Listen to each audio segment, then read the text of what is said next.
बिस्मिल्लाहिर्रहमानिर्रहीम। Welcome again to MTH 324। हमारा आज का लेक्चर अबाउट डिफरेंशियबिलिटी है। आज के लेक्चर्स में हम कॉम्प्लेक्स फंक्शंस की डिफरेंशियबिलिटी चेक करेंगे। इनफैक्ट डिफरेंशियबिलिटी जैसा आप जानते हैं एनालिसिस का मोस्ट इम्पॉर्टेंट कॉन्सेप्ट है, चाहे वो एनालिसिस रियल एनालिसिस हो, कॉम्प्लेक्स एनालिसिस हो, even vector analysis, function analysis. Sometimes हम एनालिसिस में डिफरेंशियबिलिटी को इम्पोर्टेंस देते हैं। रीज़न इसकी ये है कि हमारे पास हम कैलकुलस स्टडी कर रहे हों या इवन रियल एनालिसिस या कॉम्प्लेक्स एनालिसिस स्टडी कर रहे हों, तो डिफरेंशियबिलिटी लिंक करती है बहुत से आइडियाज़ को। तो आज का लेक्चर इस हवाले से इम्पॉर्टेंट है क्योंकि इसमें हम डिफरेंशिएबल कॉम्प्लेक्स फंक्शंस को डिस्कस करेंगे।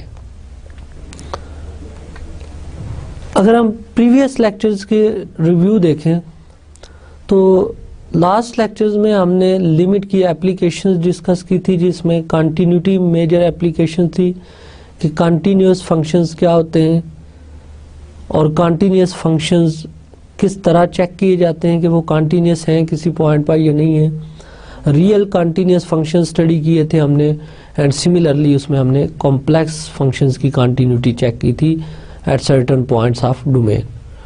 और इम्पॉर्टेंट कंक्लूजन्स जो ड्रॉ हुए थे वो ये थे कि रियल की कंटिन्यूटी और कॉम्प्लेक्स फंक्शंस की कंटिन्यूटी मैथमेटिकल फार्मूलेशंस तो सेम है इनकी, बट टेक्निकली चेक करना कॉम्प्लेक्स फंक्शंस की कंटिन्यूटी डिफ़िकल्ट होती है as compare to continuity of real valued function.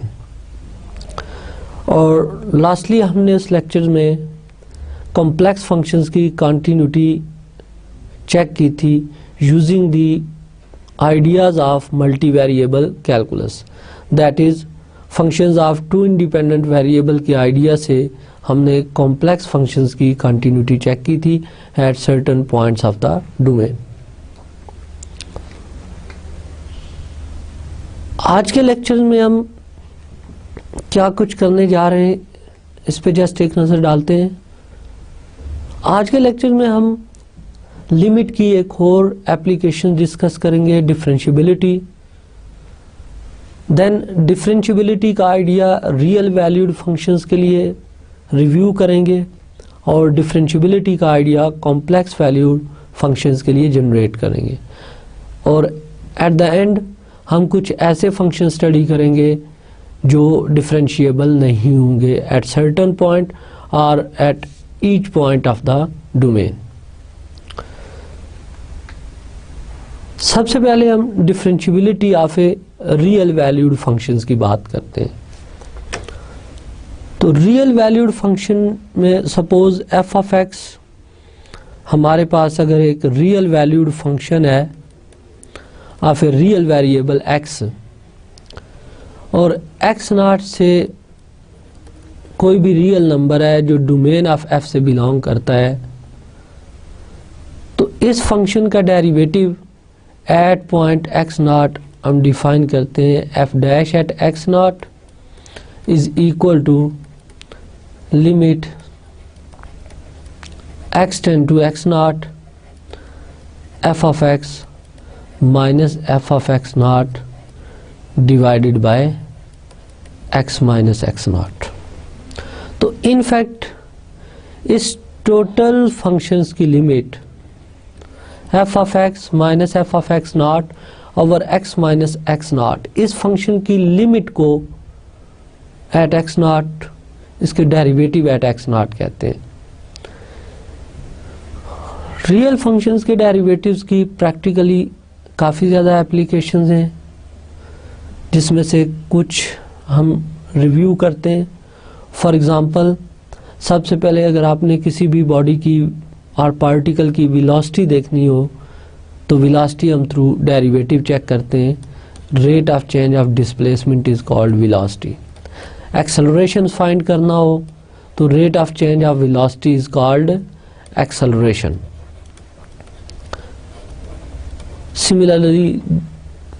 Similarly अगर जर्क स्टडी करना हो तो rate of change of acceleration is called jerk.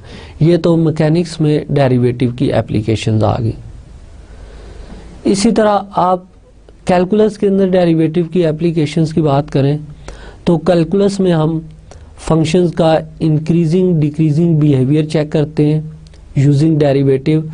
हम जानते हैं कि अगर f डैश x पॉजिटिव हो for all x belongs to some interval A B, तो ए बी इंटरवल में फंक्शन इंक्रीजिंग होता है। इसी तरह डेरिवेटिव अगर नेगेटिव है for all x belongs to interval A B, तो फंक्शन डिक्रीजिंग हो जाता है।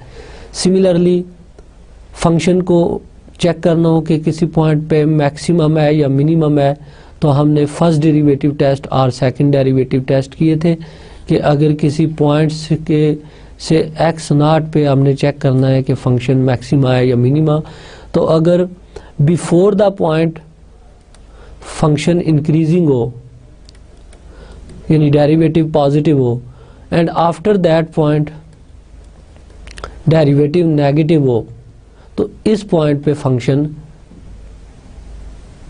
का लोकल मैक्सिमा एग्जिस्ट करता है। सिमिलरली लोकल मिनिमा या global maxima global minima find करने के लिए हमने डेरिवेटिव यूज किए थे।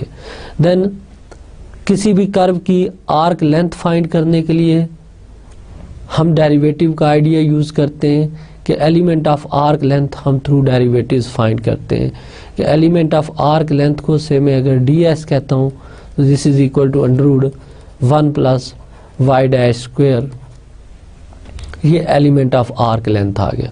तो element of arc length through derivative check हो रहा है। सिमिलरली कर्वेचर अगर हम फाइंड करना चाहें तो कर्वेचर्स को भी हम थ्रू डेरिवेटिव्स फाइंड करते हैं। तो ये तो मेजर एप्लीकेशंस आ गई डेरिवेटिव्स की कैलकुलस में। तो इसलिए ये टॉपिक जैसे मैंने एक्सप्लेन किया कि मोस्ट इम्पॉर्टेंट टॉपिक है कैलकुलस का या रियल एनालिसिस का। सिमिलरली डेरिवेटिव का जो आइडिया है ये कॉम्प्लेक्स में भी उतनी इम्पोर्टेंस रखता है जितनी इसकी इम्पोर्टेंस रियल एनालिसिस या कैलकुलस में होती है। यहाँ तक तो हमने डेरिवेटिव की डेफिनेशन देखी कि डेरिवेटिव इटसेल्फ एक लिमिट है और ये लिमिट इनफैक्ट एग्जिस्ट करे और यूनिक हो तो इस लिमिट का जो आंसर होगा उसको हम f dash at x not कहेंगे। अब रियल का पॉइंट ऑफ व्यू से अगर हम ये बात करें कि ज्योमेट्रिकली डेरिवेटिव किसको रिप्रेजेंट करता है, तो इस पे एक नज़र डालते हैं कि हम जानते हैं कि अगर एक कर्व हम ले लें से y is equal to F of X, तो इसके किसी पॉइंट से x नॉट y नॉट पे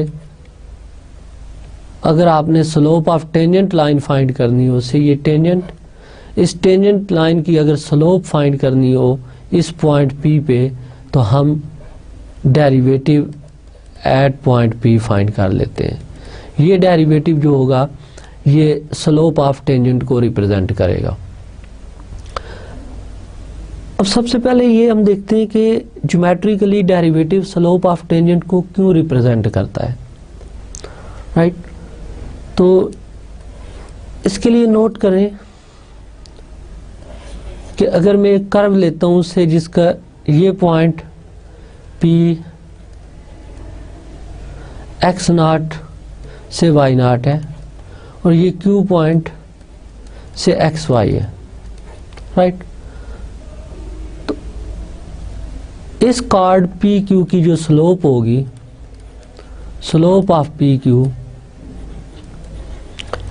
ये बेसिक फार्मूला यूज करें स्लोप का तो चेंज इन y कोऑर्डिनेट और इसकी ratio with change in x coordinates, ये रिप्रेजेंट कर रहा है स्लोप ऑफ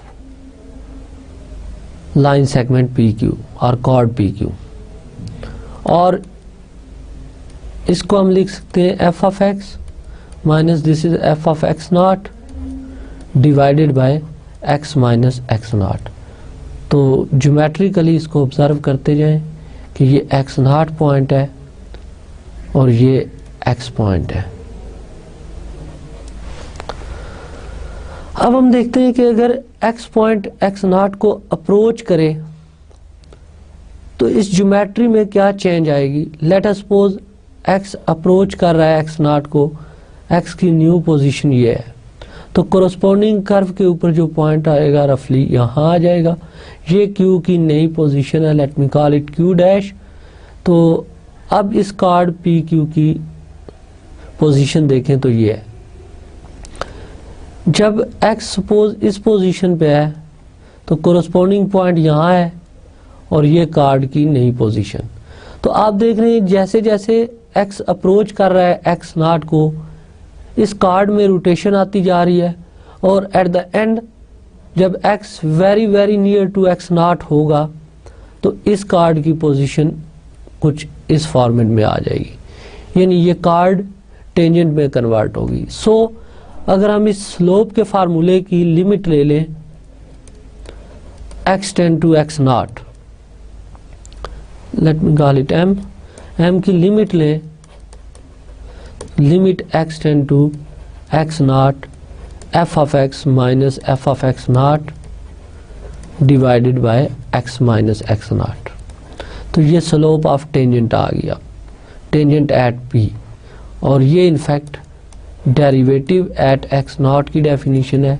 देयरफॉर हम कहते हैं कि स्लोप ऑफ टेंजेंट लाइन जो होती है ये कैलकुलस में ज्योमेट्री ऑफ द डेरिवेटिव है, डेरिवेटिव स्लोप ऑफ टेंजेंट देता है। इनफैक्ट डेरिवेटिव्स की हम फर्दर एप्लीकेशंस की बात करें तो डेरिवेटिव्स अप्लाई होते हैं इकोनॉमिक्स के अंदर, इसी तरह डेरिवेटिव्स अप्लाई होते हैं टू सॉल्व डिफरेंशियल इक्वेशंस और टू कंस्ट्रक्ट डिफरेंशियल इक्वेशंस। तो ये कंटिन्यूटी और डिफरेंशियबिलिटी जो है ये इम्पॉर्टेंट तरीन कॉन्सेप्ट्स हैं मैथमेटिक्स के, लिहाजा जिस तरह कैलकुलस में आपने इनकी इम्पॉर्टेंस देखी बहुत ज़्यादा है, ऑलमोस्ट हर आइडिया को हम लिंक करते हैं थ्रू डेरिवेटिव्स, इसी तरह कॉम्प्लेक्स एनालिसिस में भी ऐसा ही होगा कि differentiability is the most important concept, क्योंकि इसमें रिमेनिंग हम जितना भी कोर्स करेंगे वो सारे का सारा हम डिफरेंशियबिलिटी से लिंक करके पढ़ेंगे। तो आज का लेक्चर आपके लिए इम्पॉर्टेंट। अच्छा, नेक्स्ट हम डेरिवेटिव को कॉम्प्लेक्स में स्टडी करने से पहले कुछ टर्मिनोलॉजी रिकॉल करते हैं कि डेरिवेटिव कॉम्प्लेक्स में हम डिफाइन कैसे करेंगे। तो इसके लिए सबसे पहले हम डेरिवेटिव की टर्मिनोलॉजी देखते हैं कि रियल में हम डेरिवेटिव किस तरह फाइंड करते थे। ओके, इसमें जस्ट ये देखें कि डेरिवेटिव एट एक्स को हम अल्टरनेटिव वे में इस तरह भी डिफाइन करते हैं, limit delta x tend to 0 f of x plus delta x minus F of x divided by delta x. ये डेरिवेटिव एट एक्स की अल्टरनेट डेफिनेशन। ओके, इस डेफिनेशन को अप्लाई करने के लिए जो वर्किंग रूल्स होते हैं वो ये होते हैं कि अगर y is equal to F of x given हो तो हम सबसे पहले y plus delta y find करते हैं, right, which is f of x plus delta x. Means अगर x में चेंज डेल्टा x की आए तो कोरस्पॉन्डिंग y में जो चेंज है वो एज्यूम करें कि डेल्टा y है। तो यहाँ से हम डेल्टा y फाइंड आउट कर लेते होते हैं, which is f of x plus delta x minus y, and y is equal to F of x, so this is f of x. And then हम एवरेज चेंज फाइंड करते हैं, delta y को delta x से divide करते हैं, which is f of x plus delta x minus F of x divided by delta x. और उसके बाद लिमिट अप्लाई करते हैं delta x tend to 0 delta y over delta x, this is equal to limit delta x tend to 0 f of x plus delta x minus F of x divided by delta x. तो ये in fact f dash x के equal है। तो अब same types की terminology हम complex analysis के हवाले से बिल्टअप करते हैं। जिस तरह वहाँ चेंज इन एक्स ली, चेंज इन वाई ली मीन्स इंडिपेंडेंट वेरिएबल में भी चेंज, डिपेंडेंट वेरिएबल में भी change, then average change and then limiting change. Same case में अब कॉम्प्लेक्स वैल्यूड फंक्शंस क्योंकि w is equal to F of Z format में होते हैं जनरली, तो डिपेंडेंट वेरिएबल w और इंडिपेंडेंट वेरिएबल z है। तो एज्यूम करते हैं हम कि z इक्वल है x प्लस आयोटा y और z नॉट इक्वल है x not plus iota y plus. So हम एज्यूम करते हैं कि z इक्वल है x प्लस आयोटा y के और z नॉट इक्वल है x not plus iota y not के। तो सबसे पहले इंडिपेंडेंट वेरिएबल z में जो चेंज आएगी डेल्टा z, ये इक्वल होगी z माइनस z नॉट के। तो z point minus z nought point real part में से रियल पार्ट माइनस किया plus iota times imaginary part में से इमेजिनरी पार्ट माइनस किया। तो यहाँ पे x माइनस एक्स नॉट ये बेसिकली चेंज इन x है, सो इसको हमने डेल्टा x से डिनोट कर लिया, और y माइनस वाई नॉट ये चेंज इन y है, इसे डेल्टा y से रिप्रेजेंट किया। So change in z is equal to change in x plus iota time change in y, right. और ऑर्डर्ड पेयर्स फॉर्म में आप इसको डेल्टा x डेल्टा y कह सकते हैं कि change in z is equal to change in x comma change in y। Similarly अब dependent variable में चेंज हम देखते हैं। डिपेंडेंट वेरिएबल w है, तो चेंज इन w बेसिकली होगा f of z plus delta z minus f of z, right. तो ये डिपेंडेंट वेरिएबल में चेंज को रिप्रेजेंट कर रहा है। और ये चेंज अगर z नॉट पॉइंट पे देखेंगे तो जस्ट z को रिप्लेस करें z नॉट से, तो जैसे ये स्क्रीन पे आपको नज़र आ रहा है कि डेल्टा w इक्वल है f of z not plus delta z minus f of z not. ये change in dependent variable w आ गई। अब हम इस पोजीशन में है कि हम कॉम्प्लेक्स डिफरेंशियबिलिटी को डिफाइन कर सकें। जस्ट कंपैरिजन में देखिएगा कि real differentiability at x nought alternative notation में ये थी कि limit delta x tend to 0 f of x not plus delta x minus f of x nought divided by delta x। Similarly अगर हम एक कॉम्प्लेक्स वैल्यूड फंक्शन लें w is equal to F of z और z nought एक point ले लें in the domain of f, तो z nought point पे इस complex valued function f of z का जो डेरिवेटिव डिफाइंड होगा वो f dash at z nought exactly आप देखें जो रियल में डेरिवेटिव डिफाइन होता है बज़ाहिर यूँ लगता है कि जस्ट x को रिप्लेस किया गया है z से, लेकिन टेक्निकली फिर यहाँ मैं क्लैरिफाई करूँ, लेकिन टेक्निकली यहाँ मैं फिर क्लैरिफाई कर दूँ कि इस लिमिट की एग्जिस्टेंस में और इस लिमिट की एग्जिस्टेंस में डिफरेंस है। ये लिमिट जस्ट लेफ्ट और राइट हैंड लिमिट से आएगी, बट ये लिमिट ऑल पॉसिबल पाथ से आएगी एंड देन ये डेरिवेटिव एग्जिस्ट करेगा। इसी तरह डिफरेंशियबिलिटी की रियल में एप्सिलॉन डेल्टा डेफिनेशन जो है वो हमारे पास क्या होती है जी कि रिकॉल करें इसमें कि हमारे पास अगर f of x not plus delta x minus f of x nought divided by delta x minus f dash at x nought, ये एब्सोल्यूट वैल्यू लेस हो एप्सिलॉन से whenever delta x absolute value less than delta हो, तो ये function x nought point पे differentiable हो जाता है।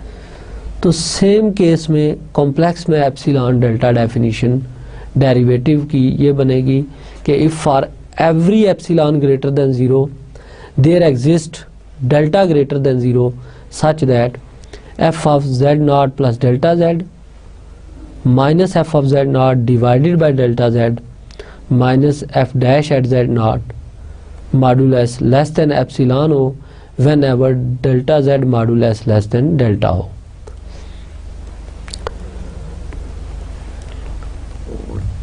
अब जिस तरह हमने रियल डिफरेंशियबिलिटी में देखा कि उसकी प्रैक्टिकली काफ़ी एप्लीकेशंस हैं और उसकी ज्योमेट्री भी है, तो कॉम्प्लेक्स में फ़िलहाल हम जस्ट ये देख रहे हैं कि आया रियल डिफरेंशियबिलिटी का आइडिया कॉम्प्लेक्स डिफरेंशियबिलिटी में स्विच हो सकता है या नहीं।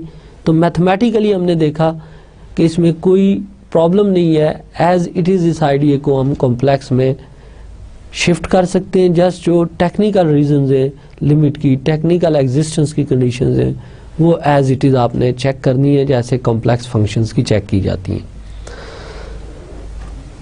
अब नोटेशन पॉइंट ऑफ व्यू से जिस तरह real derivative y dash, real derivatives के लिए सिंबल्स वाई डैश और d y over D x भी हम यूज़ करते हैं और एफ डैश एट एक्स भी यूज़ करते हैं। सिमिलरली कॉम्प्लेक्स वैल्यूड फंक्शंस का डेरिवेटिव एट पॉइंट जेड, इसको आप डब्ल्यू डैश से भी डिनोट कर सकते हैं, इसको आप एफ डैश एट जेड से भी डिनोट कर सकते हैं और इसको आप D W by D Z से भी डिनोट कर सकते हैं। तो ये सारी नोटेशंस डेरिवेटिव के लिए हम यूज़ कर सकते हैं। नेक्स्ट हम डिफरेंशियबिलिटी के आइडिया को यूज़ करते हुए हम कुछ कॉम्प्लेक्स वैल्यूड फंक्शंस के डेरिवेटिव्स फाइंड करते हैं और यहाँ पे हम देखेंगे कि कॉम्प्लेक्स वैल्यूड फंक्शंस के डेरिवेटिव्स और रियल वैल्यूड फंक्शंस के डेरिवेटिव्स में डिफरेंस क्या है, राइट। जो फार्मूले क्या रियल वैल्यूड फंक्शंस के लिए होल्ड करते हैं, क्या सिमिलर फार्मूले कॉम्प्लेक्स वैल्यूड फंक्शंस के लिए भी होल्ड करते हैं या नहीं करते। तो स्टार्ट हम करते हैं फर्स्ट एग्जाम्पल से। Using definition of derivative find f dash z where f of z is z square minus 5z। ये इनफैक्ट एक पोलिनोमियल ऑफ डिग्री 2 हमने ले लिया है कॉम्प्लेक्स वेरिएबल z में। अब इस पोलिनोमियल ऑफ डिग्री 2 का हम डेरिवेटिव फाइंड करने जा रहे हैं at arbitrary point z। Okay, let कर लेते हैं w is equal to F of z means z square minus 5z। अब बाय डेफिनेशन हम फाइंड करते हैं w plus delta w, this is equal to z plus delta z square minus 5 times z plus delta z। तो यहाँ से हम change in dependent variable delta w find करें तो ये z प्लस डेल्टा z का square minus 5 times z plus delta z minus w आ जाएगा और w की वैल्यू सब्स्टिट्यूट कर रहा हूँ मैं, तो ये z स्क्वायर माइनस 5z आ गया। तो अब यहाँ पे हमने change in dependent variable delta w find कर ली। अब इसको सिंप्लीफाई करते हैं, this is z square plus delta z square plus 2 times z into delta z minus 5z minus 5 delta z minus z square plus 5z। सो यहाँ से minus 5z plus 5z balance हो गए। Similarly z square minus z square से cancel हो गया है, तो बाकी जो टर्म्स हमारे पास रह जाती हैं वह है 2z delta z minus 5 delta z and plus delta z square. ये change in dependent variable delta w simplified form में आ गई। अब क्योंकि f डैश z की डेफिनेशन है limit delta z tend to 0 delta W over delta Z. तो यहाँ तक change in dependent variable delta W find कर लिया हमने। अब इसको change in independent variable delta Z से डिवाइड करते हैं। तो इसको डेल्टा जेड से अगर डिवाइड करें, देखिए फर्स्ट टर्म जब डेल्टा जेड से डिवाइड होगी, this is 2z minus just 5 रह जाएगा डेल्टा जेड से डिवाइड होके, और लास्ट टर्म को जब डेल्टा जेड से डिवाइड करेंगे तो ये सिंपली डेल्टा जेड रह जाएगी। अब इसके बाद अगर हम इसकी लिमिट अप्लाई करें इस पे, अब अगर इसके बाद हम इस पे लिमिट अप्लाई करें डेल्टा जेड टेंड टू 0, तो limit delta z tend to 0 delta W over delta z, limit delta z tend to 0 delta W over delta z, this is equal to limit delta z tend to 0, और जो function था हमारे पास right side पे वो है 2z minus 5 plus delta z, this is equal to 2z minus 5 plus delta Z. तो left side तो derivative की definition complete, dw over dz। अब राइट साइड पे फंक्शंस की लिमिट फाइंड करनी है। In fact limit delta z approaches to 0 है, तो ये 2z माइनस 5 जो टर्म है इसमें डेल्टा z इन्वॉल्व नहीं है, ये डेल्टा z की रिस्पेक्ट से कांस्टेंट है, सो इसकी लिमिट तो सेम आएगी। रीज़न ये है कि limit z tend to z nought c is equal to c होती है, कांस्टेंट की लिमिट सेम होती है, प्लस सेकंड फंक्शंस की लिमिट डेल्टा z।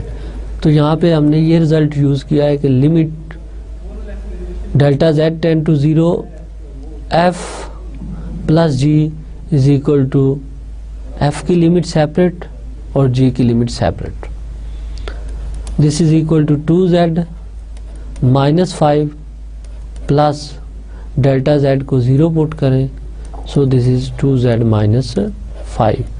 तो यहाँ इस रिजल्ट को हम कंक्लूड करें तो d over D Z of w की वैल्यू देखें तो हमने ली थी z स्क्वायर माइनस 5z, तो इसका डेरिवेटिव आ गया 2z माइनस 5।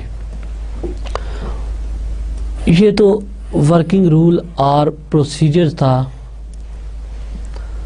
कॉम्प्लेक्स फंक्शंस के डेरिवेटिव फाइंड करने का। अब इस डेरिवेटिव को अगर हम कंपेयर करें, जो रियल में अगर हमारे पास इस तरह का फंक्शन होता है x स्क्वायर माइनस 5x, तो इसका डेरिवेटिव भी 2x माइनस 5 आता। सेम केस में कॉम्प्लेक्स में भी देख रहे हैं derivative z square minus 5z का 2z माइनस 5 है। तो यहाँ से हम सोचते हैं कि क्या रियल में ये वाला फार्मूला जो है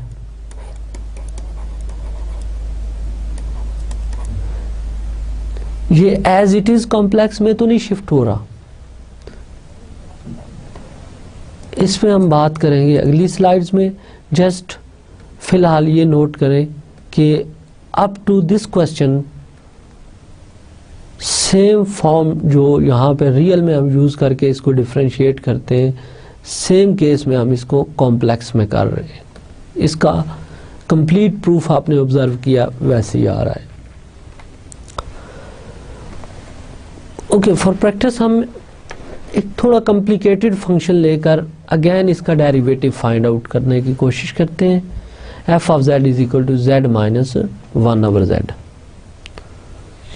तो W इस केस में गिवन है z माइनस 1 ओवर जेड। अब सबसे पहले आप चेंज इन W फाइंड करें, W plus delta W, right side पे इंडिपेंडेंट वेरिएबल में change z plus delta z minus 1 over z plus delta z। तो यहाँ से delta W is equal to z plus delta z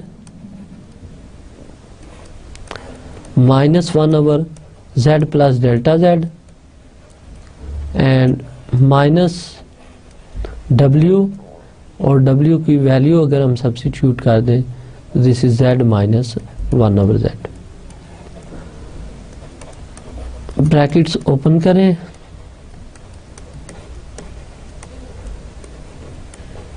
तो ये minus z plus 1/z, right. z और negative z दोनों adjust हो गए, तो बाकी जो टर्म्स हमारे पास बच जाती हैं वो है delta z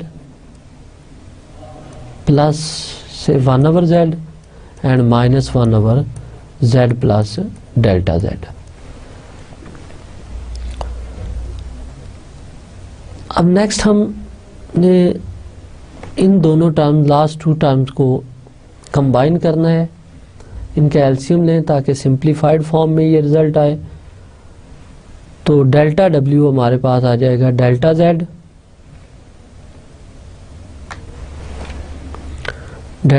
is equal to delta z plus 1/z minus 1/z plus delta z। ये लास्ट टर्म्स थी जो हमने प्रीवियस स्लाइड से देखी, और अब इसमें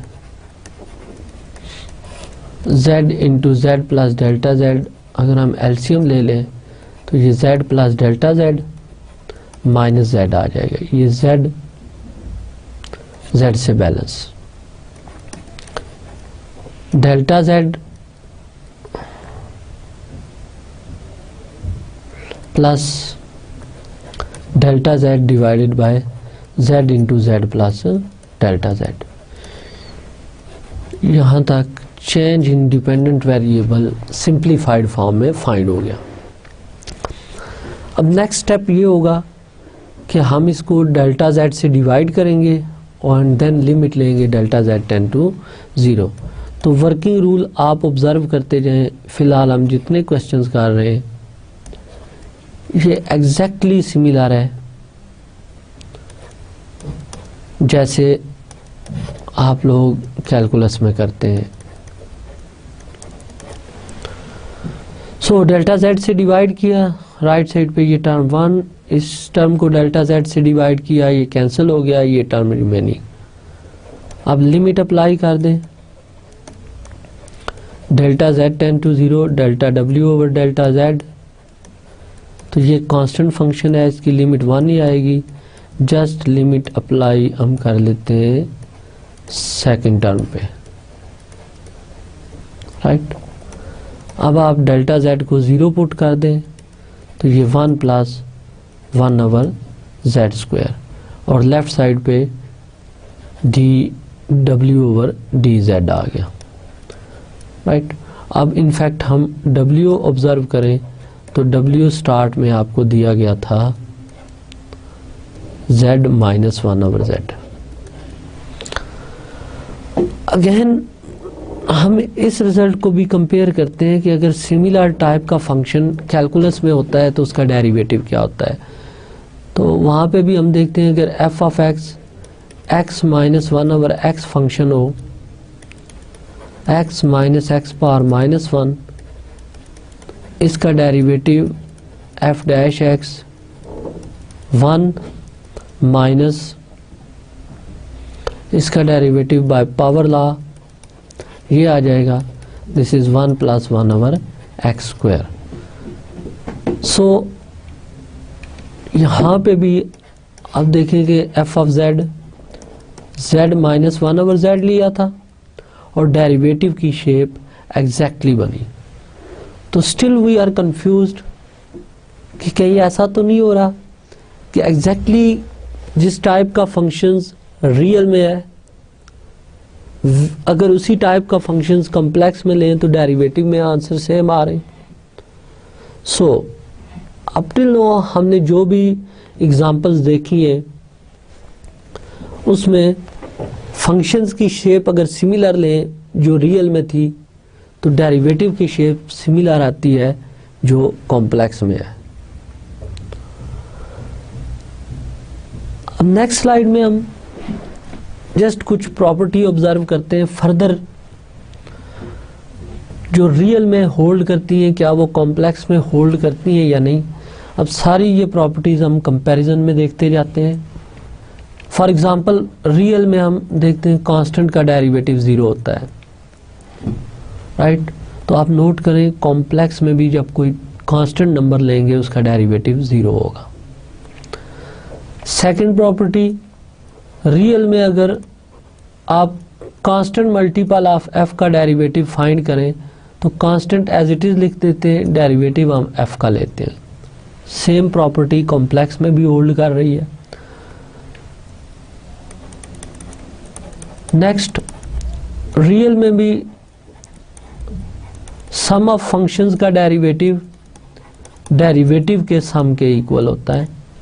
तो सेम लॉ कॉम्प्लेक्स में भी है, सम का डेरिवेटिव डेरिवेटिव्स के सम के इक्वल होता है। सिमिलरली डिफरेंस ऑफ फंक्शंस का derivative at any point x, ये डेरिवेटिव के डिफरेंस के इक्वल होता है। Third, product rule of differentiation for real function, ये होता है कि first function as it is derivative of second plus second as it is derivative of first. तो यहाँ पे भी नोट करें कॉम्प्लेक्स में भी सेम टाइप का फार्मूला जनरेट हो रहा है, राइट। इसी तरह आप नेक्स्ट प्रॉपर्टी देखें तो सिमिलर टाइप का डेरिवेटिव कि वहाँ पे भी D over D X of F over G जो होता है वो G square, G as it is derivative of F minus F as it is derivative of G, और सेम टाइप का फार्मूला कॉम्प्लेक्स में आ रहा है।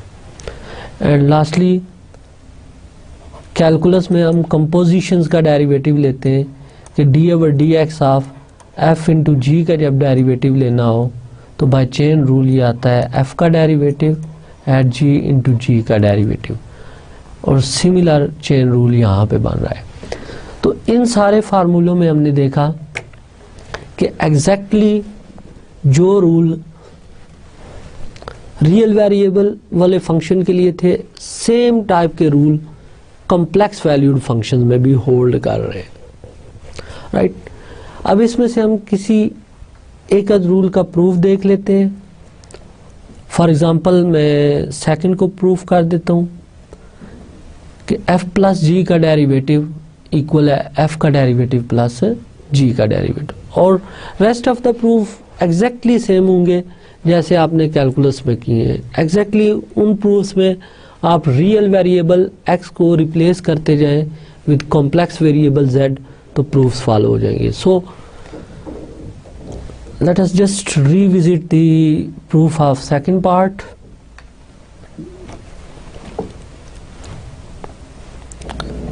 Let W is equal to f of z plus g of z. This implies change in W is equal to change in f plus change in g। यहाँ एक बात जो आपके जहन में रहनी चाहिए कि f plus g at z की डेफिनेशन होती है f of z plus g of z। Means sum function की वैल्यू जब आप z पॉइंट पे कैलकुलेट करने लगे तो f की वैल्यू एट z पे फाइंड करें, देन g की वैल्यू एट z पे फाइंड करें और दोनों इमेजेस को ऐड कर दें, तो ये सम फंक्शन का इमेज आता है एट पॉइंट z। तो यहाँ पे delta w in fact f of z plus delta z plus g of z plus delta z आ गया, and minus f of z plus g of z, right. ये change in w similar way में जैसे पिछले questions में हमने practice की उसी तरह फाइंड हुआ। अब इसके बाद हम f वाली टर्म्स को जस्ट कंबाइन कर रहे हैं, f of z plus delta z minus f of z, and similarly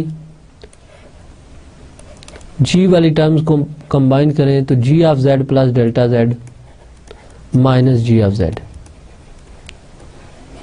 right.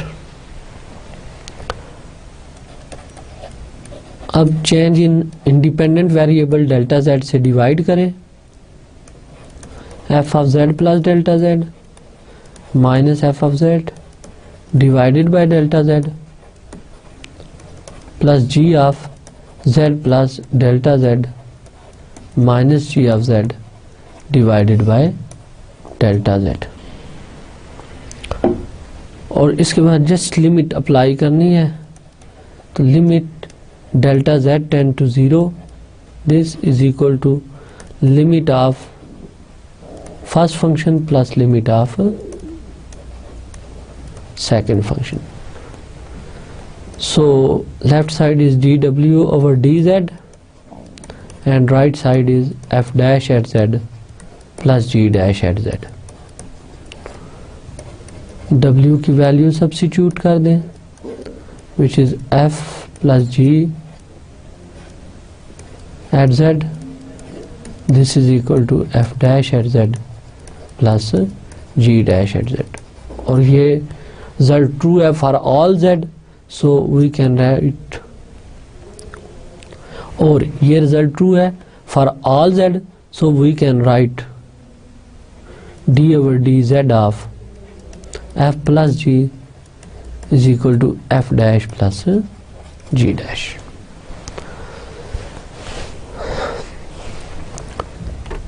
तो यहाँ तक हमने देखा कि सम ऑफ फंक्शंस का derivative at point z equal है f का derivative eight z plus g का डेरिवेटिव एट z, और प्रूफ का पैटर्न बिल्कुल सिमिलर है जैसे हमने कैलकुलस में स्टडी किया है। Even one dimensional calculus study, even one dimensional system में भी हम इसी तरह इसके डेरिवेटिव्स का प्रूफ करते हैं, तो सेम वे में प्रूफ फॉलो हो गया है कॉम्प्लेक्स वैल्यूड फंक्शंस के लिए। रेस्ट ऑफ द प्रॉपर्टीज भी आप इसी तरह चेक कर सकते हैं। अब नेक्स्ट हम ये देखते हैं कि इन प्रॉपर्टीज को यूज करके डेरिवेटिव्स कैसे फाइंड किए जाते हैं। इससे पहले एक चीज जो आप जरूर ऑब्जर्व करें कि स्टिल जो पावर रूल था इन जनरल फॉर्म में, वो मैंने स्पेसिफाई नहीं किया कि कॉम्प्लेक्स फंक्शन में कैसे अप्लाई करेंगे हम, राइट। रियल का पावर रूल जैसे मैंने पहले भी बताया कि पहले पावर में से एक लेस करें तो ये पावर रूल फॉर रियल है। और इवन आप x पावर 1/2 का डेरिवेटिव भी देखें तो 1/2 x power 1/2 minus 1, 1/2 x power minus 1/2, this is equal to 1/2 x के इक्वल है, राइट। बट क्या कॉम्प्लेक्स में हम z पावर 1/2 का डेरिवेटिव डिफाइन कर सकते हैं?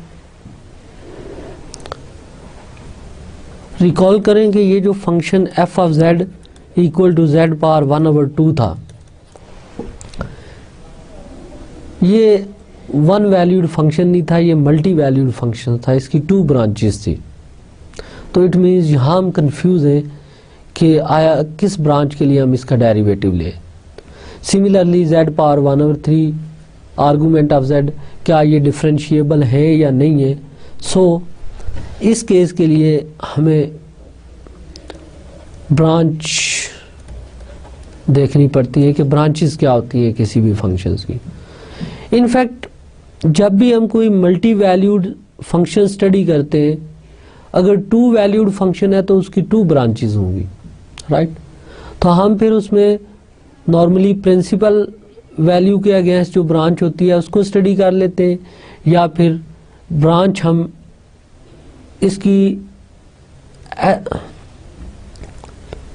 या फिर हम उस ब्रांच को स्टडी करते हैं जो कंटिन्यूस हो, राइट।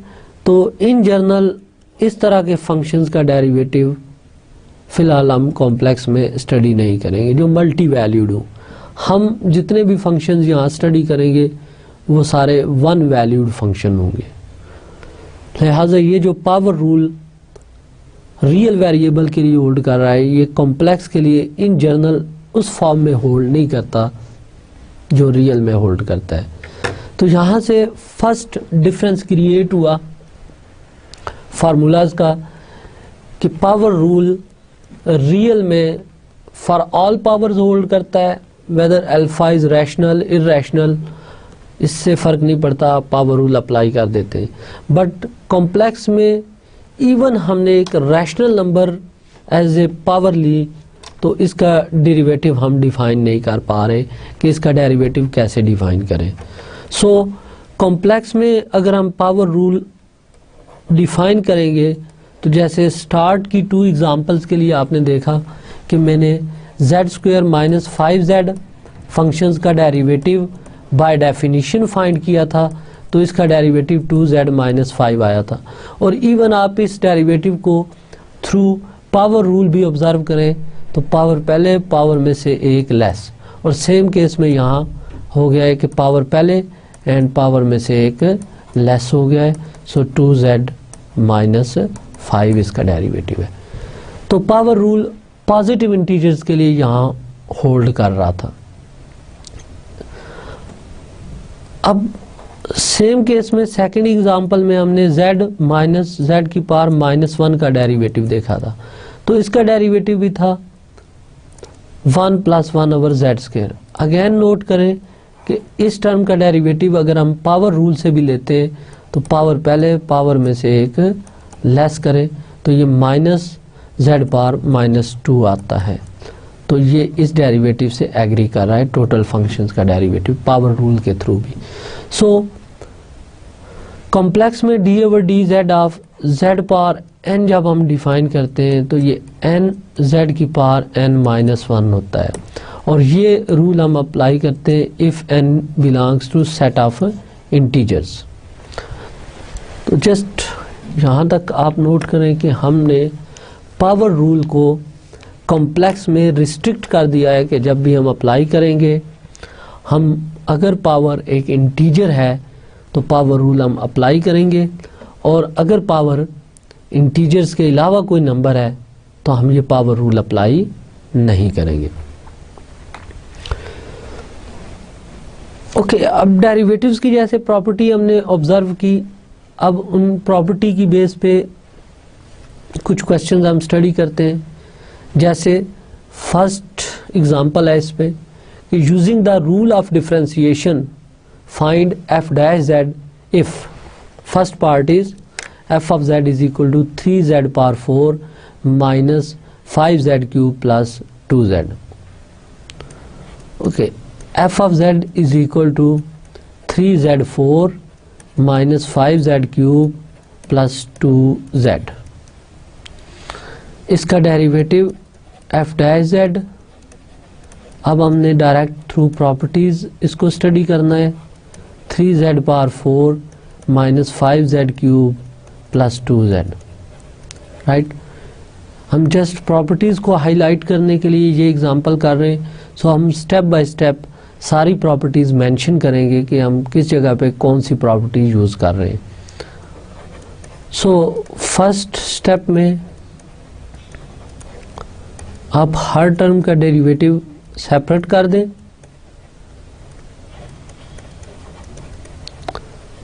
तो यहाँ पे मेनली मैंने ये वाली प्रॉपर्टी यूज़ की है कि derivative of f plus minus g is equal to derivative of f plus minus derivative of g, right.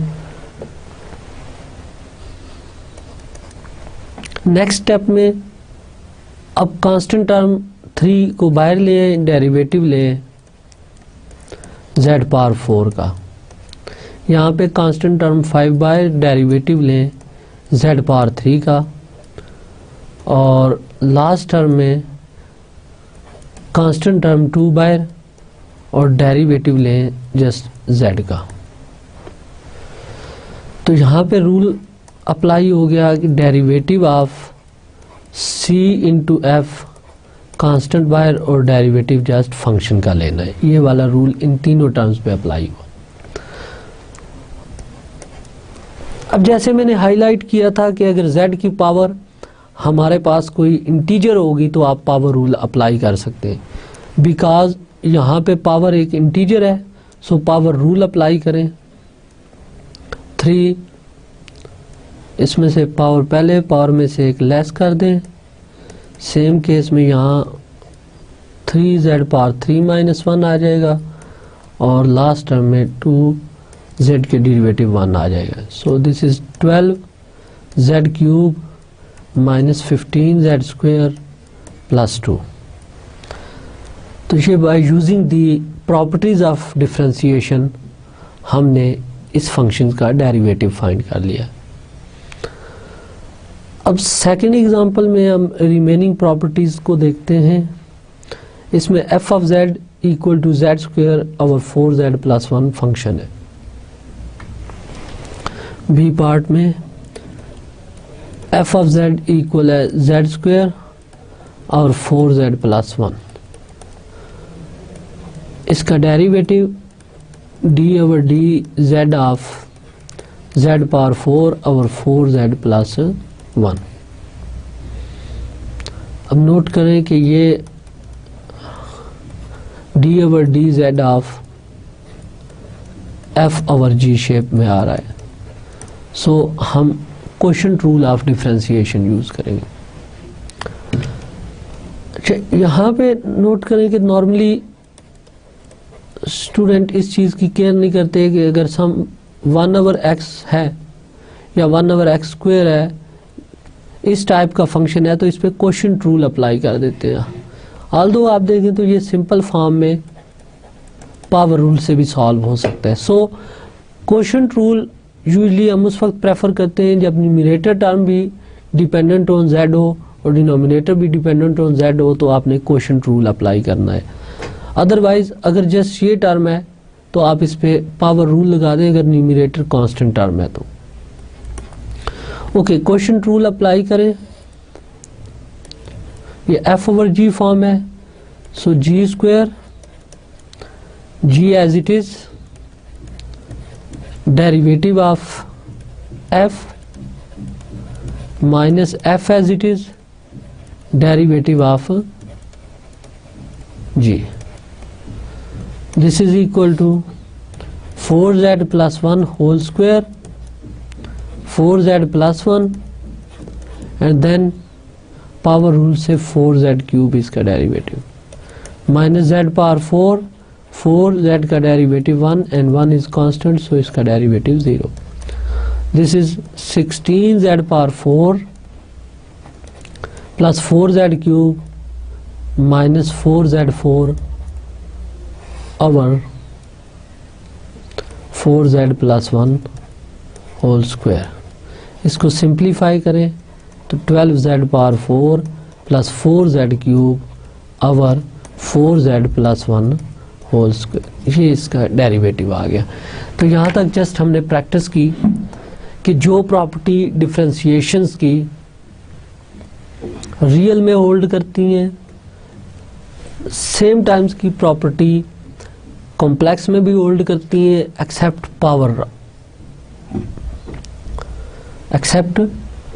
Law. Power law as it is नहीं होल्ड करता, बट स्पेशल केस में n पे अगर restriction लगा दें वो इंटीजर है तो वो लॉ होल्ड कर। अभी तक हमने जस्ट ये बात की कि ऐसे कॉम्प्लेक्स फंक्शंस स्टडी किए जो डिफरेंशिएबल हैं और उनके डेरिवेटिव्स फाइंड किए। अब क्या हर फंक्शन डिफरेंशिएबल होता है? नहीं होता। रियल के पॉइंट ऑफ व्यू से देखें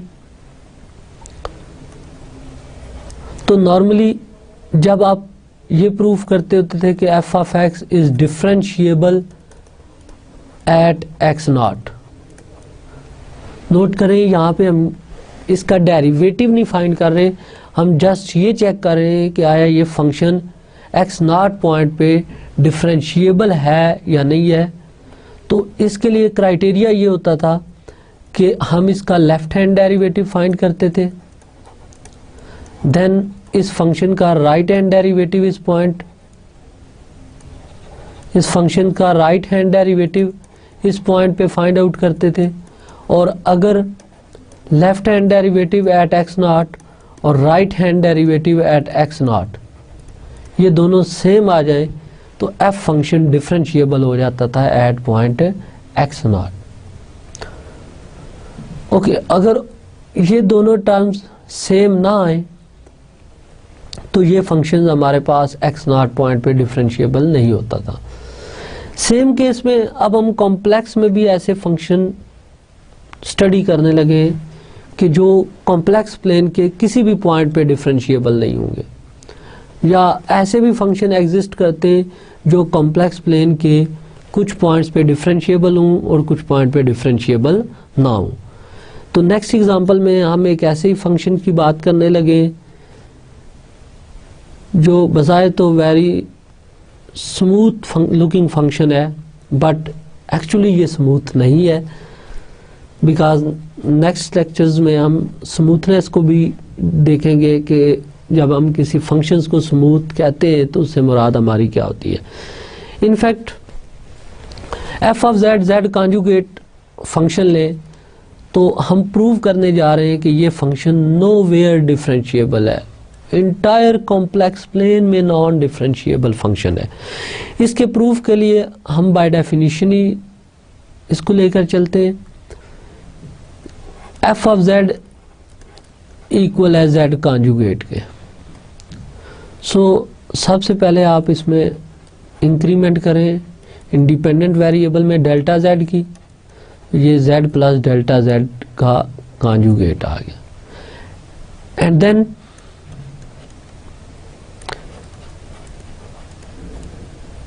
इसमें से आप एफ ऑफ जेड को सब्ट्रैक्ट कर दें।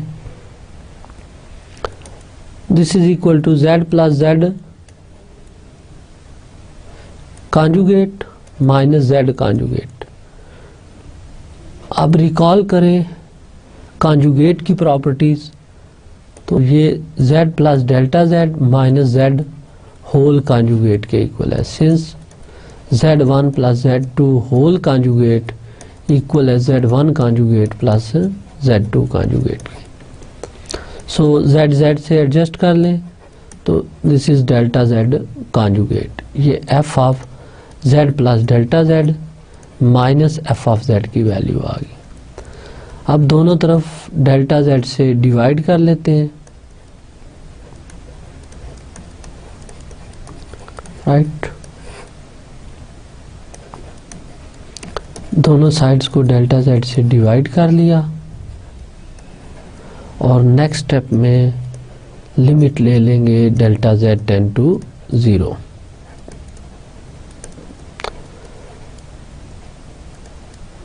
ओके,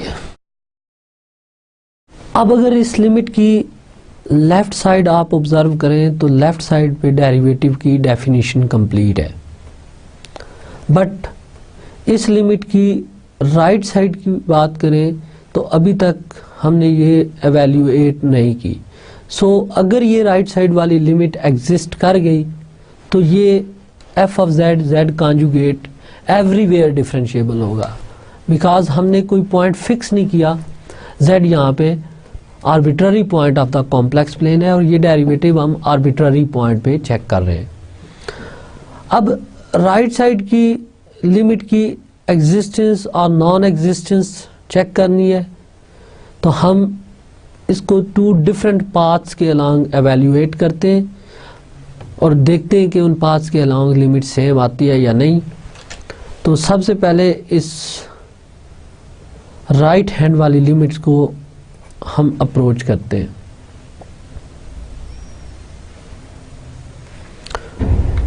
ओके, इस लिमिट को टू डिफरेंट डायरेक्शन से हम फाइंड आउट करते हैं। लेट अस सपोज इस पॉइंट को हम अप्रोच कर रहे हैं अलोंग एक्स एक्सिस। तो जब अलोंग एक्स एक्सिस अप्रोच करेंगे तो वाई कोऑर्डिनेट में कोई चेंज नहीं आएगी, चेंज इन वाई कोऑर्डिनेट 0 है। तो पहले मैं ये लिमिट फाइंड कर रहा हूँ along x axis,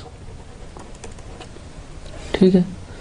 as start में हमने ऑब्जर्व किया था कि चेंज इन जेड इक्वल होती है change in x plus iota change in y. Along x axis delta y change in y 0 के इक्वल होता है, देयरफॉर डेल्टा जेड जो है ये डेल्टा एक्स के इक्वल है। सो जो प्रीवियस स्लाइड्स पे हम लिमिट देखें तो इक्वेशन 1 में जो लिमिट थी, फॉर सिंपलिसिटी लेफ्ट साइड को मैं आंसर नाम दे रहा हूँ f dash at z. Although ये अभी लिमिट की एग्जिस्टेंस की गारंटी नहीं है, अगर ये लिमिट एग्जिस्ट कर गई तो ये एफ डैश जेड है। यहाँ पे जस्ट नोटेशन है और फर्दर इसको हम एज्यूम कर लेते हैं कि ये एल के इक्वल है। सो along x axis L is equal to, this term L is equal to limit delta x approaches to 0 because delta z अब delta x के इक्वल है। सो जब delta z 0 को अप्रोच करेगा इट मीन्स delta x भी 0 को approach करेगा। और numerator term delta x plus iota delta y का कॉन्जुगेट है divided by delta x plus iota delta y. और अलोंग एक्स एक्सिस क्योंकि डेल्टा वाई 0 के इक्वल सब्स्टिट्यूट किया था हमने, सो ये delta x conjugate divided by delta x.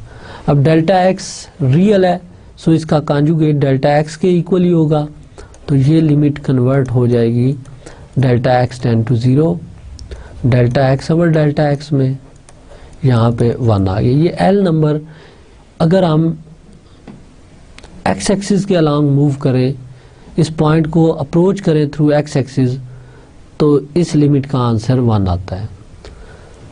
अब हम किसी डिफरेंट पाथ से इसको इन्वेस्टिगेट करते हैं, अलोंग वाई एक्सिस लेकर देखते हैं। अलोंग वाई एक्सिस जब मूव करेंगे, इस पॉइंट को अप्रोच करेंगे थ्रू वाई एक्सिस, तो अब x कोऑर्डिनेट में चेंज 0 हो जाएगी, तो डेल्टा x 0 हो जाएगा, देयरफॉर डेल्टा z की वैल्यू आ जाएगी आयोटा डेल्टा y। एंड अब ये l नंबर फाइंड करें इक्वेशन 1 से, तो ये limit delta y tends to 0, delta x already 0 है, so iota delta y conjugate divided by iota delta y. ये जस्ट इक्वेशन 1 में सब्स्टिट्यूशन हुई है। So limit delta y tends to 0 minus iota delta y divided by iota delta y, ये cancel -1 आ गया। So limit का answer -1 आ गया। तो हमने इस पॉइंट को जब 2 डिफरेंट पाथ से अप्रोच किया, अलोंग एक्स एक्सिस अप्रोच किया तो लिमिट का answer different, along y axis approach किया तो लिमिट का आंसर डिफरेंट। और प्रीवियस लेक्चर से रिकॉल करें कि जब भी लिमिट का आंसर 2 डिफरेंट पाथ्स के अलोंग डिफरेंट आ जाए तो इसका मतलब है लिमिट एग्जिस्ट नहीं कर रही। लिहाजा ये जो लिमिट इक्वेशन 1 में थी ये एग्जिस्ट नहीं कर रही। जब लिमिट नहीं एग्जिस्ट कर रही तो mean F dash Z exist नहीं कर रहा। So this function is not differentiable eight Z. लिहाजा हमने देखा कि हम अगर ये लिमिट फाइंड करते हैं through 2 different paths, x axis के अलोंग अप्रोच करें तो लिमिट का आंसर डिफरेंट आता है, वाई एक्सिस के थ्रू इस लिमिट को इन्वेस्टिगेट करें तो आंसर डिफरेंट आता है। So limit in 1 does not exist. तो लिमिट एग्जिस्ट नहीं कर रही तो अब हम कह सकते हैं कि ये फंक्शन किसी भी पॉइंट z पे डिफरेंशिएबल नहीं है। तो ये बड़ी इंपॉर्टेंट एग्जांपल, बिकॉज ये गारंटी दे रही है कि ज़रूरी नहीं कि अगर कोई कॉम्प्लेक्स वैल्यूड फंक्शन ले तो वो एवरीवेयर डिफरेंशिएबल होगा। ऐसे फंक्शंस की एग्जांपल आपने नोट कर ली जो नोवेयर डिफरेंशिएबल है।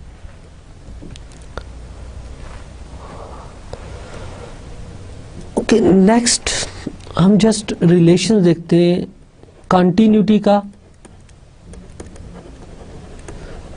एंड डिफरेंशियबिलिटी का।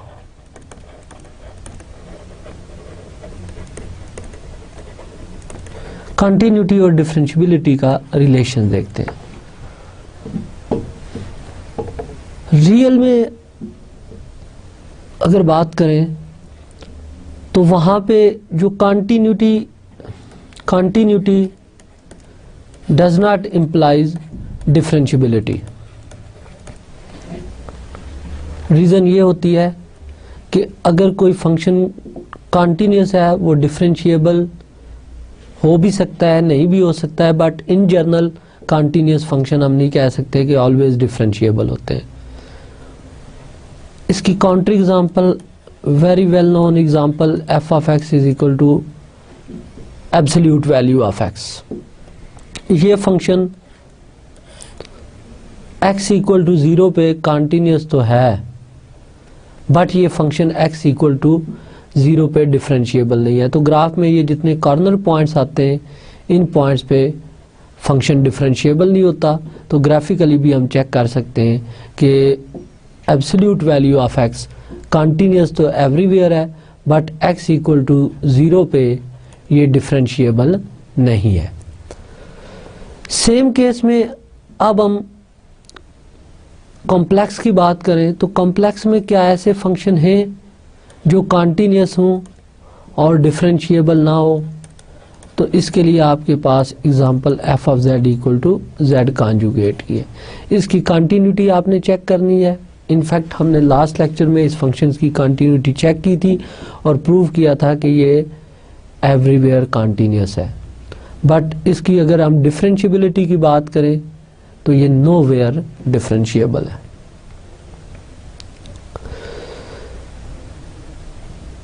अब इस प्रॉपर्टी के हम कन्वर्स को देखते हैं कि यानी कंटिन्यूटी तो इंप्लाइज नहीं करती डिफरेंशिएबिलिटी, बट क्या differentiability eight a point implies करती है continuity at that point? Real variable में बात करें तो आंसर इसका यस है कि अगर रियल वैल्यूड फंक्शन किसी पॉइंट पे डिफरेंशिएबल हो तो वो उस पॉइंट पे कंटिन्यूस मस्ट होता है। तो क्या सेम प्रॉपर्टी कॉम्प्लेक्स में होल्ड करती है या नहीं करती? इसके लिए जस्ट जो अल्टरनेट डेफिनेशंस थी f dash at Z naught वो रिकॉल करें तो limit z tend to z not f of z minus f of z naught divided by z minus z naught. Sometime ये फार्मूलेशन भी helpful होती है कुछ properties investigate करने में, जैसे नेक्स्ट थ्योरम में इसी डेफिनेशंस के थ्रू प्रूव करने जा रहा हूँ कि if f is differentiable at a point z naught in a domain D, then f of z is continuous at z naught. Every differentiable function is a continuous. इसका हम proof देखने लगे हैं। Okay, given f of z is differentiable at z naught. This implies limit z tend to z naught f of z minus f of z naught divided by z minus z naught exists। और जब ये limit exist करती है तो इसी limit को हम derivative कहते हैं। तो ये फॉलो कर जाता है यहाँ से कि ये limit f dash at z naught है बेसिकली। यहाँ तक तो हमने गिवन डेटा यूज़ किया कि f की differentiability at point z naught दी गई थी, वो हमने यूज़ की। अब टारगेट हमारा ये है to prove f of z is continuous at z naught. For this we have to prove but limit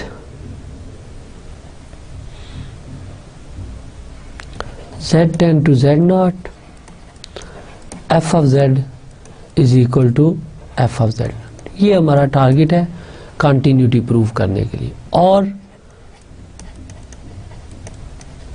इस टारगेट को मैं ऐसे भी सेट कर सकता हूँ, limit z tend to z not f of z minus f of z naught, basically ये limit 0 के इक्वल आती है। ये हमारा टारगेट सेट हुआ। अब हम ये लिमिट फाइंड आउट करते हैं कि आया ये लिमिट 0 है या नहीं। इसके लिए देखिएगा, consider f of z minus f of z naught divided by z minus z not. अब जस्ट हमने क्योंकि इसकी लिमिट लेनी है तो हम एक point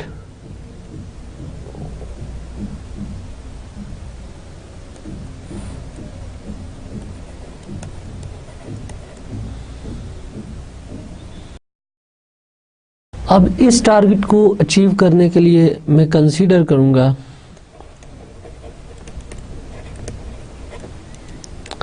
f of z minus f of z not.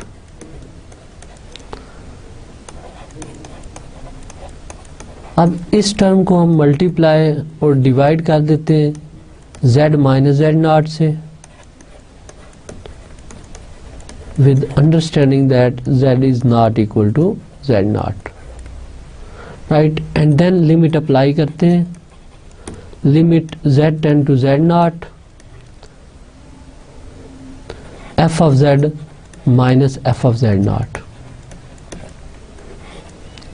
Right side पे ये limit z tend to z naught f of z minus f of z naught और z minus z naught into z minus z naught के equal है।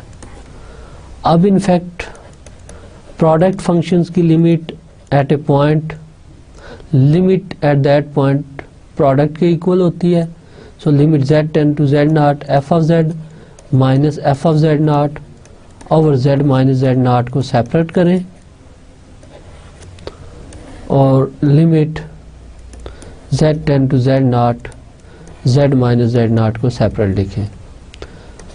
तो ये तो given था कि डेरिवेटिव एग्जिस्ट कर रहा है, so this limit must exist and equal to f dash at z naught, और इस लिमिट को सॉल्व करें तो ये 0 के इक्वल आ जाएगी एंड नेट रिजल्ट इज 0। तो यहाँ से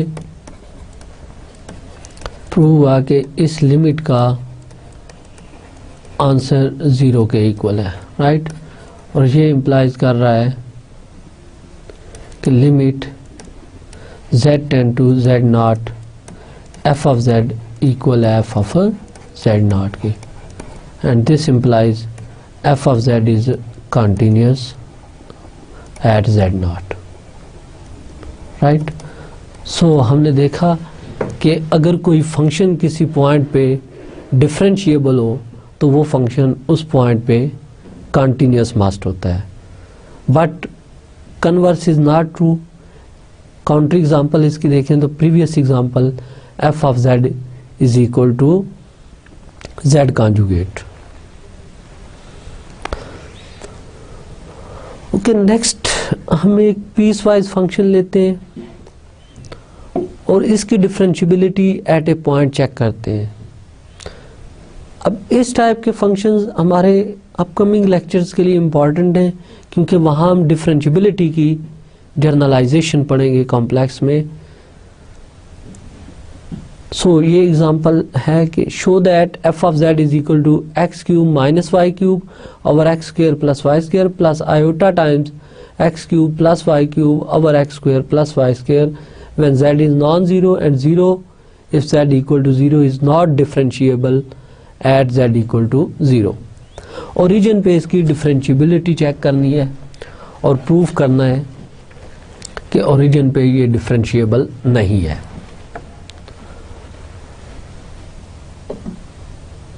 अब इसके लिए सबसे पहले तो रिकॉल करें डेरिवेटिव की definition. F dash at Z naught limit z tend to z not f of z minus f of z naught divided by z minus z naught के इक्वल है। सो इस डेफिनेशन से हम डेरिवेटिव एट ज़ीरो चेक करें तो ये limit z tends to zero f of z minus f of zero over z minus zero के equal है। बिकॉज ये function in terms of rectangular coordinate x y given है, सो इस limit को मैं कन्वर्ट कर रहा हूँ in terms of x y. Z zero को अप्रोच कर रहा है तो it means x y tends to zero zero. F of z की वैल्यू पुट करें और देन एफ ऑफ ज़ीरो की वैल्यू और जेड माइनस ज़ीरो से डिवाइड करें। तो आफ्टर सिंप्लीफाइंग दिस फंक्शन में आंसर लिख रहा हूँ कि 1 ओवर z की value x plus iota y into f of z की value x cube minus y cube plus iota times x cube plus y cube, and यहाँ पे हमने एलसीएम ले लिया x square plus y square, and then minus F of zero वो zero के equal है।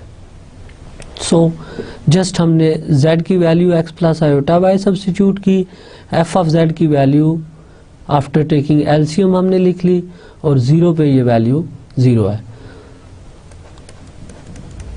अब अगर ये लिमिट ऑल पॉसिबल पाथ्स के अलोंग एग्जिस्ट कर गई तो ये फंक्शन डिफरेंशिएबल हो जाएगा at z equal to zero पे, और अगर ये लिमिट एग्जिस्ट नहीं करती तो इट मीन्स ये फंक्शन ज़ीरो पे डिफरेंशिएबल नहीं है। तो अब हमने क्लेम किया हुआ है कि ज़ीरो पे ये फंक्शन डिफरेंशिएबल नहीं है, तो हम z इक्वल टू ज़ीरो पे प्रूफ करेंगे ये लिमिट एग्जिस्ट नहीं कर रही, राइट।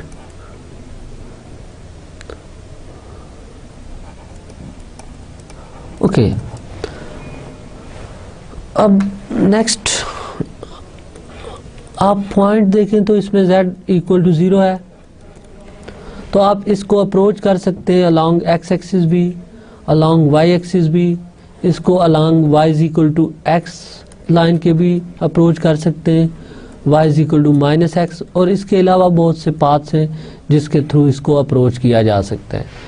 तो यहाँ पे जस्ट मैं कैलकुलस ऑफ मल्टी वेरिएबल्स का एक मेथड उठा रहा हूँ जो आपने बीएससी में भी पढ़ा होगा कि जब भी आपने किसी टू वेरिएबल फंक्शंस की लिमिट की नॉन एग्जिस्टेंस शो करनी होती थी तो नॉर्मली हम पुटिंग करते थे y is equal to M X और y is equal to A X square और sometime x is equal to B Y square. अब नोट करें कि जब हम ये पुटिंग करते थे तो उस वक्त इनफैक्ट हम इस पॉइंट 0 0 को अप्रोच कर रहे होते थे through a straight line having slope m, और जब ये पुटिंग करते थे तो हम इस पॉइंट को अप्रोच कर रहे होते थे through different types of parabolas, right. तो अब क्योंकि ये फंक्शन हमारे पास सिमेट्रिक नज़र आ रहा है, जैसी टर्म्स x में वैसी टर्म्स इसमें y में अपीयर हो रही हैं, होमोजीनियस टाइप का फंक्शन है, इसलिए मैं सबसे पहले ट्राई कर रहा हूँ, इसको अप्रोच कर रहा हूँ along the line y is equal to mx. So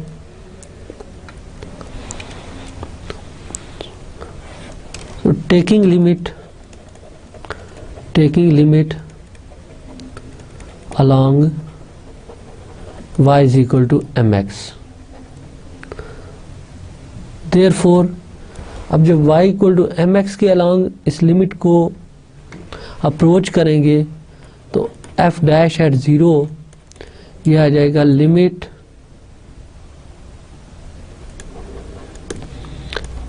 x tend to zero, and then terms थी हमारे पास x cube minus y cube, so x cube minus y cube is m cube x cube, right, plus iota into x cube plus y cube, x cube plus M cube y cube, and division में term आ रही थी हमारे पास, divisions की terms थी हमारे पास x plus iota y which is x plus iota m into x square plus y square means x square plus m square x square, right. ये सब्स्टिट्यूशन होगी। अब इनफैक्ट इस सब्स्टिट्यूशंस का फ़ायदा क्या हुआ कि हमने इस पाथ पे y को भी रिप्लेस कर लिया x से, means limit of two variable को लिमिट इन वन वेरिएबल से रिप्लेस कर लिया, right. And this is x cube. So अगर हम x क्यूब न्यूमरेटर से कॉमन ले लें तो x क्यूब कॉमन लेने के बाद ये 1 minus M cube plus iota into 1 plus M cube में रिड्यूस हो जाएगी टर्म, और इसी तरह यहाँ से x कॉमन लें, इधर से x स्क्वायर कॉमन लें तो x क्यूब कॉमन आ गया, तो 1 plus iota m into 1 plus M square आ गया। x क्यूब से बैलेंस बिकॉज x ज़ीरो नहीं है, टेंड्स टू ज़ीरो है, so this is equal to 1 minus M cube plus iota into 1 plus M cube divided by 1 plus iota m into 1 plus M square.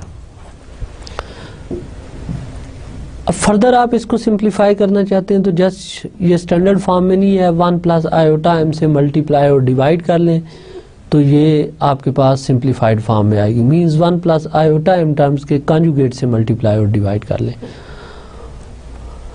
यहाँ पे observe करें कि अगर मैं m की वैल्यूज चेंज करता हूँ, लेट अस सपोज अगर मैं m को 0 लेता हूँ तो ये टर्म भी 0 हो जाएगी, ये टर्म भी 0 हो जाएगी, ये टर्म भी 0, ये टर्म भी 0, तो this limit becomes 1 plus iota.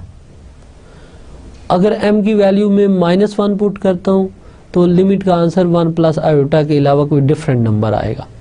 So for different values of m इसका आंसर डिफरेंट आ रहा है, इट मीन्स लिमिट एग्जिस्ट नहीं कर रही, क्योंकि लिमिट अगर एग्जिस्ट करे तो उसकी वैल्यू यूनिक होती है, और ये term for different values of m unique नहीं आ रही, therefore it is different for different values of m,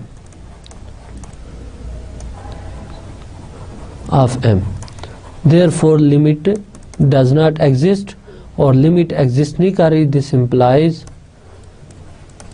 f is not differentiable at z equal to 0।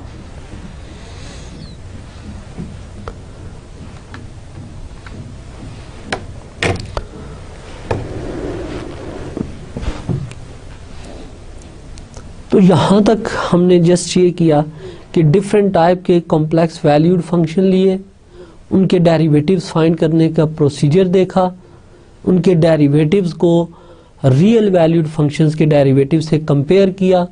Sometimes हम देखते हैं कि ये प्रॉपर्टीज सिमिलर आ रही हैं जैसे रियल वैल्यूड फंक्शंस के लिए होती हैं, बट कुछ केसेस में ऐसा है कि जहाँ पे रियल वैल्यूड फंक्शंस के लिए फार्मूलाज एग्जिस्ट कर रहे हैं बट कॉम्प्लेक्स वैल्यूड के लिए एग्जिस्ट नहीं कर रहे। देन हमने ऐसे कॉम्प्लेक्स फंक्शंस की एग्जांपल स्टडी की जो नोवेयर डिफरेंशिएबल है। फिर यहाँ पे हमने एक ऐसे फंक्शन की एग्जांपल देखी जो z इक्वल टू 0 पे नॉन डिफरेंशिएबल है। अब नेक्स्ट हम एक जनरल प्रॉपर्टी स्टडी करने लगे हैं। A polynomial function is differentiable in entire complex plane.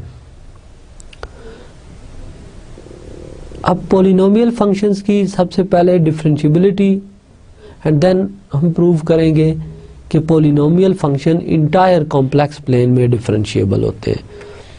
Just proof की आउटलाइंस मैं बताता हूँ। इसमें सबसे पहले हम लेट कर लेते हैं कि p of x is equal to an z power n plus an minus 1 z power n minus 1 so on a1z plus a naught. ये एक पोलिनोमियल ऑफ डिग्री n है इन कॉम्प्लेक्स वेरिएबल z। अब simply आप इसका derivative define करें तो through properties of derivative हम इसको इन्वेस्टिगेट कर सकते हैं। ये पॉलिनोमियल है तो z की पावर इंटीजर्स हैं, इसलिए कोई डिफ़िकल्टी नहीं कि हम इसको थ्रू इंटीजर्स चेक कर लें। ओके, यहाँ पे पावर रूल अप्लाई करें। नेक्स्ट यहाँ पे पावर रूल अप्लाई करें एंड सो ऑन। ये प्रोसेस रिपीट करते रहे तमाम टर्म्स के लिए, तो ये आ गया। अब यहाँ इसकी डिफरेंशियबिलिटी की गारंटी जस्ट इस बात से हमें मिल जाती है क्योंकि sum of two differentiable function differentiable है। सो अगर z पावर n डिफरेंशिएबल है, a N z power n भी डिफरेंशिएबल है, ये टर्म भी डिफरेंशिएबल है, तो इन सब की डिफरेंशियबिलिटी इम्प्लाइज करती है कि ये सम भी डिफरेंशिएबल है। तो p ऑफ z डिफरेंशिएबल भी था और p ऑफ z का हम डेरिवेटिव्स देखें तो ये a n z power n-1 plus so on plus a1, ये इस p फंक्शन का डेरिवेटिव एट पॉइंट z आ। तो फर्दर यहाँ पे नोट करें z आर्बिट्ररी पॉइंट है, so polynomial functions everywhere in entire complex plane में डिफरेंशिएबल भी हैं और इनका डेरिवेटिव जो है ये हमारे पास इस फॉर्मेट में आ जाता है।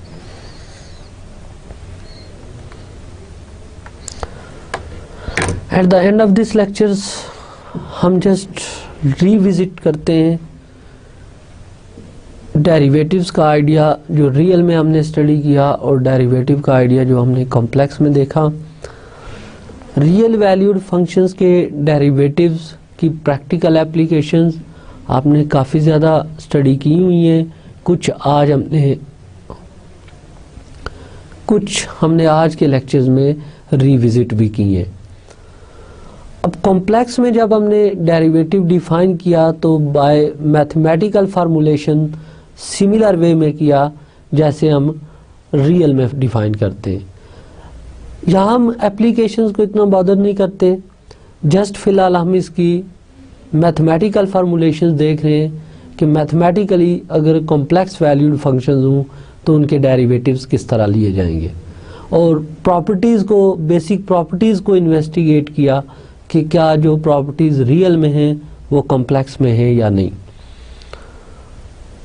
फर्दर इस डेरिवेटिव्स की जो प्रॉपर्टीज़ हैं हम यूज़ करेंगे next to define analytic functions, entire functions and integrations.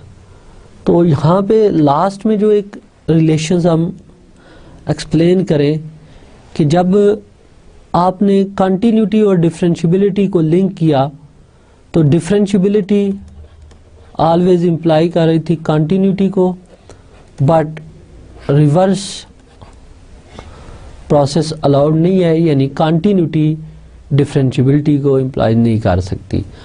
ये रियल में भी है और कॉम्प्लेक्स में भी है कि कॉम्प्लेक्स वैल्यूड फंक्शंस के लिए भी डिफरेंशियबिलिटी से कंटिन्यूटी फॉलो होती है, बट कंटिन्यूटी से आप डिफरेंशियबिलिटी को प्रूव नहीं कर सकते। दोनों केसेस में काउंटर एग्जाम्पल एग्जिस्ट करती हैं। That's it.